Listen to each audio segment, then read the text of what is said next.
Olha, gente, o desinfluenciador Felipe Neto está compartilhando em suas redes sociais um conteúdo no qual ele coloca e alega que a Jovem Pan não está sob censura do Tribunal Superior Eleitoral.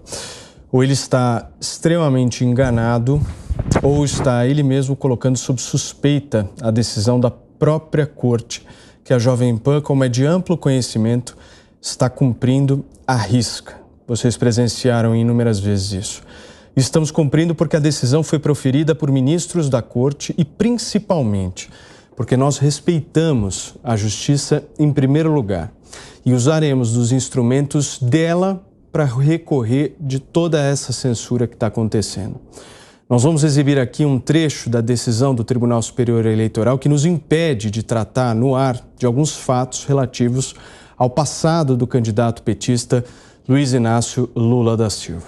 Esse é um esclarecimento que não precisaria ser feito. É importante a gente destacar isso. Se o senhor Felipe Neto, em vez de defender a censura, aliás, ao invés de condenar a censura, se posicionasse de uma maneira absolutamente diferente da que faz.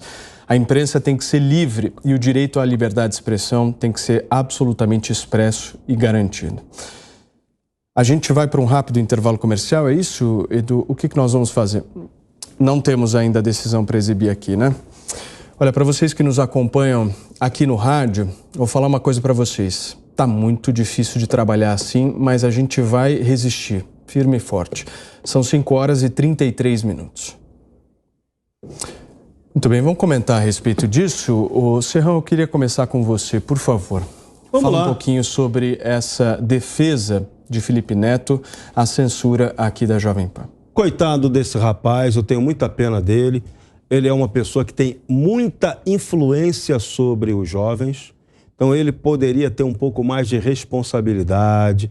Ele deveria ser a primeira pessoa a entender que sem liberdade de expressão, o trabalho que ele faz será impedido, inviabilizado, proibido. Então, ele deveria ser a primeira pessoa a ter compromisso com a liberdade de expressão. Uma pena, uma pena. Lamento muito essa postura dele. Eu vi várias declarações dele hoje em redes sociais. Uma posição do jovem que ainda não tem equilíbrio, não tem vivência para falar de política, coisa muito séria. Mas ele se arvora a fazer isso e, pior, faz a cabeça de muita gente jovem. Agora, o bagulho é doido, Constantino, e muito doido. Porque toda essa crise que nós estamos vivendo hoje, ela é resultante de uma omissão da classe política. A juristocracia no Brasil está deitando e rolando porque o Congresso Nacional é o grande órgão que se omite. Caberia a ele estar cuidando da legislação, da revisão da legislação, da consolidação do aparato legal e do Estado de Direito no Brasil para garantir que o judiciário cumpra o papel de equilibrar a relação entre os poderes. Isso não está acontecendo, mas vai ter que acontecer na próxima legislatura. E vai acontecer, sabe por quê? Por pressão popular. As pessoas, a gente conversa com elas na rua, a gente é parado na rua, porque as pessoas falam: eu não aguento mais essa situação que nós estamos vivendo, que vocês aí da Jovem Pan estão passando. As pessoas falam isso.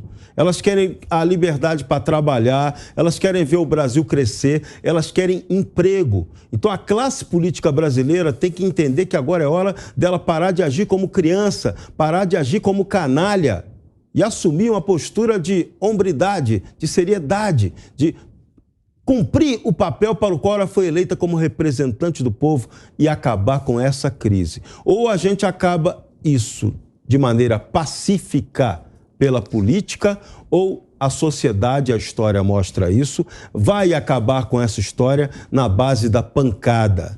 E aí o resultado nunca é previsível e quase nunca é um bom resultado para o ponto de vista humano. Constantino, eu vi que você me pediu a palavra. Só antes, por favor, coloca na tela, Edu, para que a gente possa comprovar que o desinfluenciador Felipe Neto mente ao dizer que a Jovem Pan estaria, por um acaso, inventando isso. Vamos aos fatos. Os representados se abstenham de promover novas inserções e manifestações sobre os fatos tratados nas representações apresentadas e acima detalhadas tanto na emissora de rádio Jovem Pan como no sítio eletrônico da representada na internet e no seu canal do YouTube, sob pena de multa diária de R$25 mil por reiteração ou manutenção da conduta nos citados meios de comunicação, consoante disposto no artigo 36, parágrafo 3º da Lei nº 9.504 de 1997. Acho que fica absolutamente claro aqui quem, de alguma maneira, está tentando promover algum tipo de fake news. Constantino, por favor. De novo, no caso do Felipe Neto, é conhecido já, né, esse lado dele, mas é curioso porque ele foi um dos alvos daquilo que o Piperno lembra aqui, né, que foi ali talvez, exagero do ex-ministro, agora ministro do STF, ex-ministro do governo, ao talvez reagir ao uso da Lei da Segurança Nacional que o próprio STF vinha fazendo. Então ele foi um dos alvos, teve direito à reportagem na Globo e tudo. Ele devia entender, né, independentemente de lado ideológico, o que é censura, o que é perseguição. É muito triste que esse não tão jovem mais assim, rapaz, tenha se prestado esse papelão. Agora, eu não culpo a Jovem Pan por estar pisando em ovos. Eu acho que existe uma decisão da casa, uma direção, tem que se preocupar com a empresa como um todo, tudo isso é do jogo. Eu também entendo, por outro lado, a minha querida amiga Ana Paula Henkel leu uma receita no ar, porque é isso que eles estão querendo que a gente faça, estão querendo nos forçar a isso. Eu não posso trazer à tona o que o Felipe Neto dizia sobre o Lula, porque se eu trouxer à tona o que o Felipe Neto dizia até ontem sobre o Lula, a gente vai estar correndo risco aí desse tipo de multa e tudo mais. O Reinaldo Azevedo e companhia. Então isso é muito louco o que nós estamos vivendo. Agora, eu vou fechar meu comentário, Paulo, depois, se for o caso, eu passo a receita do pudim de leite condensado que eu tenho, que é maravilhoso, realmente. Eu posso fazer um comentário só que está circulando muito e pensem nisso, né? Eu já fiz. Isso denota fraqueza e não força. O sistema está perdendo. Eles estão desesperados. E número 2, e o mais importante, né, é que esse tipo de ação é um tiro de bazuca no próprio pé. As pessoas indecisas estão vendo o que está acontecendo. Se você é indeciso em relação ao seu voto no dia 30, eu dou uma dica, e isso está circulando muito por aí. Acha os dois terríveis, não gosta e tudo? Vote naquele que você vai poder continuar criticando a partir do ano que vem. Piperno, por favor. Claro, e vote naquele que você já criticou durante os seus 8 anos de governo, né? E sem, em momento algum, colocar em dúvida a estabilidade institucional do país. Mas, voltando ao que o Constantino disse, que eu acho extremamente relevante, e olha que nem sempre eu consigo ter, digamos, esse juízo generoso em relação às considerações do meu colega de programa. O Constantino fala de personagens que no passado criticavam muito o Lula e criticavam mesmo. Eu concordo com o Constantino, é bom que essas pessoas remexam os interessados, remexam arquivos aí, dê aí uma vasculhada, sobretudo porque em certo momento da vida o Partido dos Trabalhadores se meteu em fatos pouco elogiosos, para escolher bem as palavras aqui, é verdade. Agora, é importante também a gente atentar para o seguinte fato. Eu convido a todos os nossos amigos a uma reflexão para entender por que essas pessoas mudaram de opinião em relação a isso.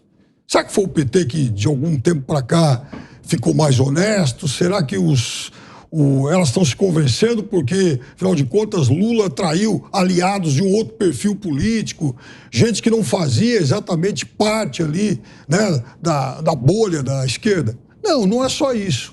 É porque a repulsa que o atual presidente da República desperta é muito grande. Então, por exemplo, quando a gente lê hoje Globo Lixo, você, meu amigo, você não vai imaginar cair, na ilusão de que isso é uma criação recente de descontentes bolsonaristas com o maior grupo de comunicação do país. Não, isso era algo que quem repetia o tempo todo era o pessoal do PT. Porque toda essa turma que hoje é apontada aí como aliados, a tal da velha imprensa, a imprensa tradicional, como que é o negócio, a imprensa militante, como se a imprensa do outro lado não fizesse militância 24 horas por dia. Enfim, essa turma era o tempo todo satanizada pelo PT. Eram, sim, enfim, adversários frontais o tempo todo. Eu me lembro que um desses colunistas, um desses comentaristas que hoje são apontados aí como neopetistas, ele chorou na televisão, deixou escorrer lágrimas na TV no dia em que, no momento em que foi definida matematicamente a vitória da Dilma contra o Aécio. Hoje ele é contra o presidente Bolsonaro. Então, das duas, uma. Ou eles mudaram demais, ou então passou a acontecer alguma coisa diferente no PT. Ou, quem sabe, o PT não fosse tão culpado assim. Tomé, por favor, Piperno, quem saiu do PT sobre Felipe Neto. Quem saiu do PT para estar do lado do presidente Bolsonaro são as pessoas que amadureceram, enxergaram a realidade do mundo e não a realidade distorcida que a grande maioria dos esquerdistas enxerga. Falando um pouquinho sobre Felipe Neto. Olha, eu discordo completamente do Felipe Neto. Da mesma maneira que eu discordo de você, Piperno. Da mesma maneira que eu discordo do Guga Noblar, da Amanda Klein. Mas eu exijo que eles tenham o direito de expressão. Você mesmo, Piperno, teve um caso aqui que você olhou para mim assim e falou: vocês, seus genocidas, se dirigindo a mim, você já falou para mim, você é um ditador. Você já falou coisas para mim muito fortes, mas é o seu direito de expressão. Isso não é uma... Eu disse que vocês defenderam ditadores. Piperno, isso daí é a tua opinião, não é a verdade. Você tem o direito de se expressar. Sim. Eu estou aqui para defender você. Eu estou aqui para defender que você fale o que você pensa. Agora, tirar o direito de expressão, mas é o que nós não estamos vendo de grande parte da mídia de esquerda. Vocês não estão enxergando o que está acontecendo com o Brasil.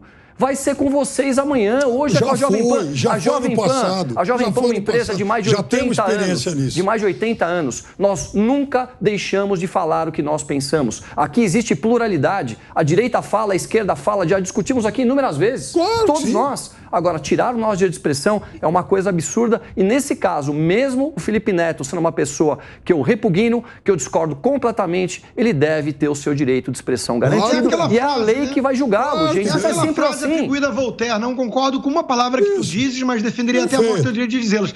E, Piperno, o PT tentou criar o Conselho Nacional de Jornalismo, que era de cunho autoritário, e tentou expulsar, o Lula queria expulsar o Larry Roder, jornalista do New York Times, por falar dos hábitos etílicos dele. E só uma mudança aqui, eu vou oferecer no final, se eu tiver tempo, não é receita de leite condensado, não, é de lula frita. Olha, eu vou falar uma coisa para você. No capítulo Receitas, Constantino, eu posso chamar minha mãe, a Dona Isaura, é uma reconhecida, enfim, cozinheira, doceira e tal. Fica tranquilo que então eu te mando a sobremesa. Constantino, se você quiser, nessa altura do campeonato que nós estamos, fica à vontade.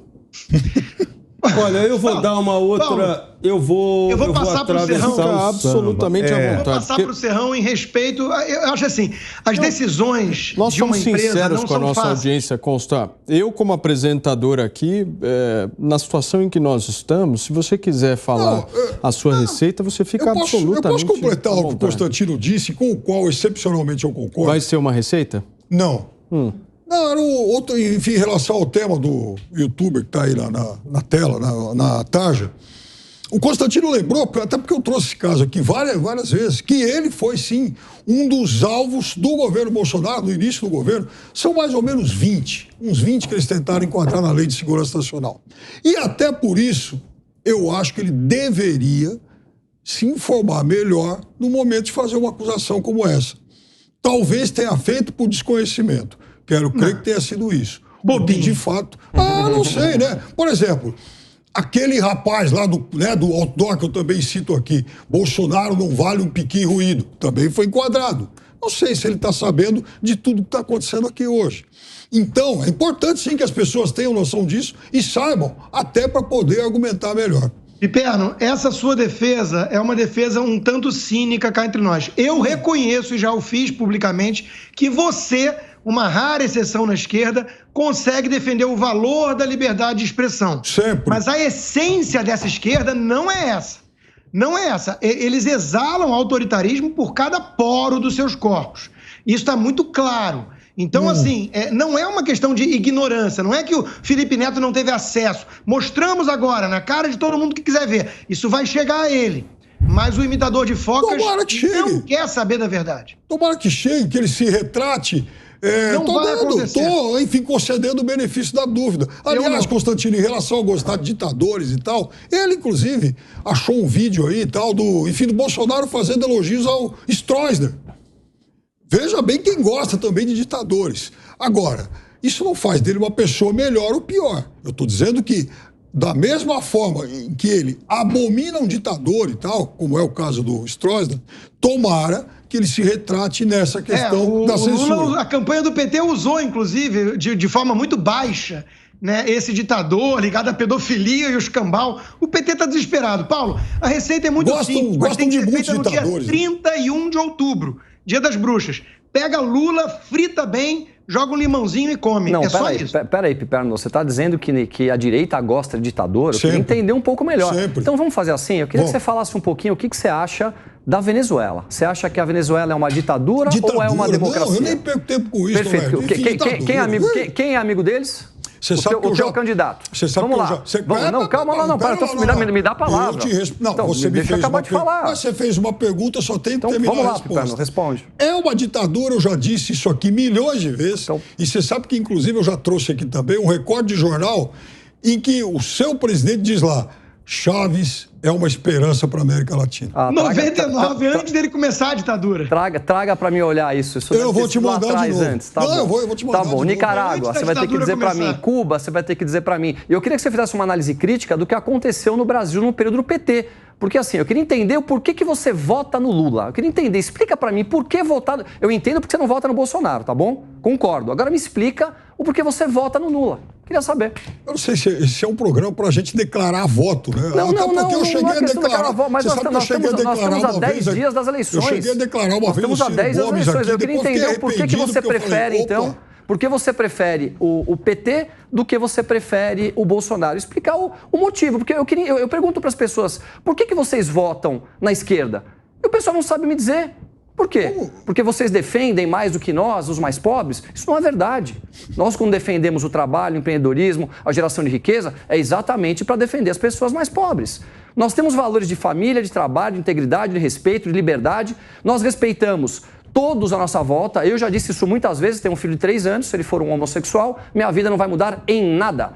Então, assim, taxam a gente de extrema-direita, colocam para nós que nós somos genocidas, que nós somos violentos, e, na verdade, o que me parece é que vocês passam para nós o que vocês são, o que vocês acreditam. Quando vocês dizem ditadura, nós não queremos uma ditadura no Brasil. Quem acredita em ditadura e flerta com a ditadura e diz que vai controlar a mídia e elogia as pessoas aqui ao nosso lado, que são ditadores, é a esquerda. E então vocês parecem que colocam, sabe, uma venda nos olhos de vocês, então não enxergam o que está acontecendo. Eu queria poder compreender isso um pouco melhor. Só antes de você fazer um elogio, o Serrão chamou o VAR e eu estou curioso para saber o que vai ser esse VAR, Serrão. É um VAR culinário, porque na cozinha muita gente gosta, a cozinha baiana é muito baseada em pimenta. E a esquerda brasileira, ela acha que pimenta nos olhos dos outros é refresco. O Piperno lembrou muito bem. Essa esquerda brasileira cansou de se idolatrar. Nós fomos vítimas da ditadura militar. E esses caras parecem que esqueceram a história. Estão querendo que a história se repita. Estão sendo coniventes com a ditadura que está acontecendo hoje no Brasil. O Brasil não é uma democracia. Eu já cansei de repetir isso aqui e de escrever sobre isso. Aqui, o Brasil é uma anarquia feudal, cheia, com excesso de regulamento excessivo, no qual você tem ou o poder excessivo da lei, que é descumprido, ou ele é aplicado de maneira seletiva, para perdoar ou para inocentar. Isso não é Estado de Direito. E o debate que nós precisamos estabelecer aqui, e a Jovem Pan ter feito isso, é exatamente restabelecer o Estado de Direito. A nossa empresa de comunicação está sendo alvo de censura, mas não é só ela. Tem um monte de cidadãos aí, pé rapado, dona de casa aí, também na mesma situação. É que nós aqui temos um pouco mais de voz para falar sobre isso. E esse é o ponto fundamental. Então, A política precisa acontecer para restabelecer o Estado de Direito no Brasil. Ou então, vamos para a barbárie. A barbárie, eu já disse, você não sabe como acaba a guerra. Muito bem, Piperno, não vou pedir muita objetividade sua. Não, na verdade é fazer um elogio ao Tomé, porque é o seguinte, Tomé, você talvez seja de uma geração da direita que bem-vinda à democracia. Porque a geração que antecedeu a sua não tinha essa tradição. A geração Roberto que antecedeu... Campos, não. Oi? Roberto Campos não era democrata. Roberto Campos serviu a ditadura. Mas ok, se tornou um liberal depois, mas serviu a ditadura lá durante, enfim, bons tempos da vida dele. Mas ok, eu já te falei, eu e você já conversamos sobre isso. Gosto muito dele, da cabeça dele. Elogiei aqui muitas vezes. Agora, vamos lá. De novo, né? Porque o Tomé está aqui, não vem sempre. Pinochet, ditadura argentina, brasileira, Hugo Banzer. Aqui na América do Sul tinha um monte. Operação Condor, matava esquerdistas, trocava, né? Mas, Piperno, você está ignorando o contexto da Guerra Fria, do Ouro de Moscou. Você está ignorando todo esse contexto. Eu estou dizendo o seguinte, então vamos lá. Vamos viver o momento presente hoje. Sendo generoso, O que é hoje? Sendo generoso Hoje, com a tua agora. argumentação, Constantino. Vamos imaginar que eu tenha ignorado tudo isso e tal. Então, pelo menos que essa turma que idolatra a gente daquele momento fizesse uma meia-culpa. Mas nem isso, né? Eu acho, e repito, e insisto aqui sempre, a esquerda errou demais, a esquerda teve criminosos, a esquerda tem ditadura, tem, enfim, ditadores até hoje. Não tem que passar o pano para isso, não. Agora, também imagino, espero que o outro lado faça o mesmo.